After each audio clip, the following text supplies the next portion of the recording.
24 के सियासी महासमर का यह आखिरी चरण बचा है और इसे फतेह करने के लिए पक्ष और विपक्ष दोनों ही पूरी ताकत से जुट गए हैं।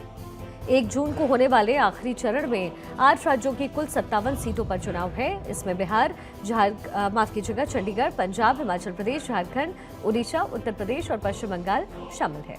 इस बार बीजेपी को जिन राज्यों से खासा उम्मीदें हैं उसमें उत्तर प्रदेश और पश्चिम बंगाल भी शामिल है, क्योंकि अगर बीजेपी को अपनी सीट्स बढ़ानी है तो उसका सबसे ज्यादा स्कोप इन्हीं 2 राज्यों से है।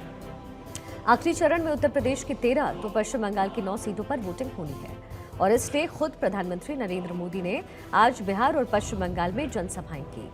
इसके अलावा ओडिशा पर भी बीजेपी का खासा फोकस रहा। ओडिशा में लोकसभा के साथ साथ विधानसभा के लिए भी वोटिंग हो रही है, इसलिए बीजेपी ने ओडिशा में भी पूरी ताकत झोंक दी और आज केंद्रीय गृह मंत्री अमित शाह ने ओडिशा में 2 बड़ी जनसभाएं की।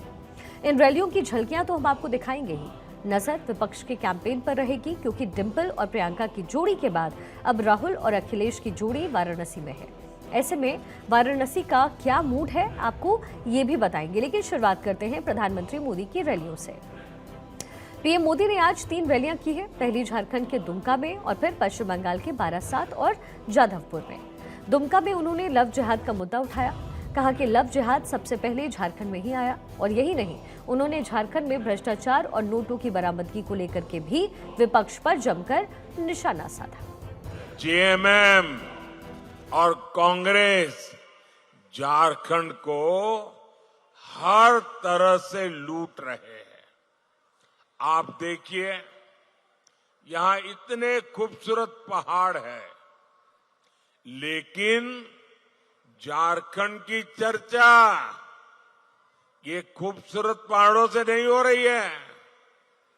झारखंड की चर्चा नोटों के पहाड़ के लिए हो रही है। कहीं नोटों का पहाड़ 19 करोड़, कहीं नोटों का पहाड़ 35 करोड़, कहीं नोटों का पहाड़ 300 करोड़। 50-50 टुकड़े करके बेटियों की हत्या हो रही है। किसी आदिवासी बेटी को जिंदा जला दिया जाता है। किसी आदिवासी बेटी की जुबान खींच ली जाती है। आदिवासी बेटियों को निशाना बनाने वाले ये कौन लोग हैं? आखिर क्यों इन्हें जेएमएम सरकार पाल पोस रही है? और मुझे तो अभी हमारे साथी बता रहे थे, बोले लव जिहाद शब्द जो है ना, वो सबसे पहले झारखंड में आया। झारखंड वालों ने शब्द दिया है।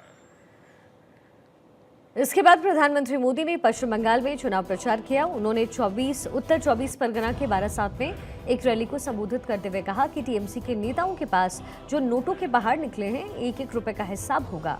अब ये लगभग 17,000 करोड़ रुपए में उन लोगों को लौटा चुका हूं जिनसे पैसा लूटा गया था।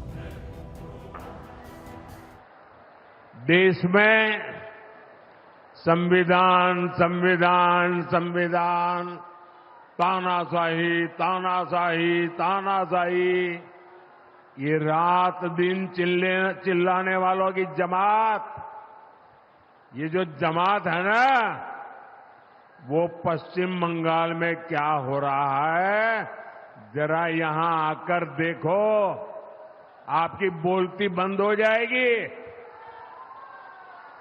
यानी टीएमसी ने लाखों ओबीसी नौजवानों का जो हक मिला था उनको संविधान ने दिया था, बाबा साहब आंबेडकर ने दिया था, देश की पार्लियामेंट ने दिया था, वो ओबीसी का जो हक था, रातों रात ये वोट जिहाद वालों को मदद करने के लिए इन्होंने लूट लिया है।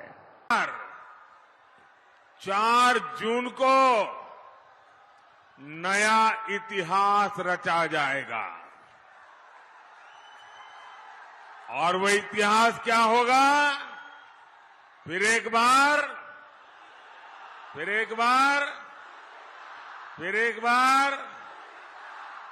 आभार एक बार, आभार एक बार, आभार एक बार।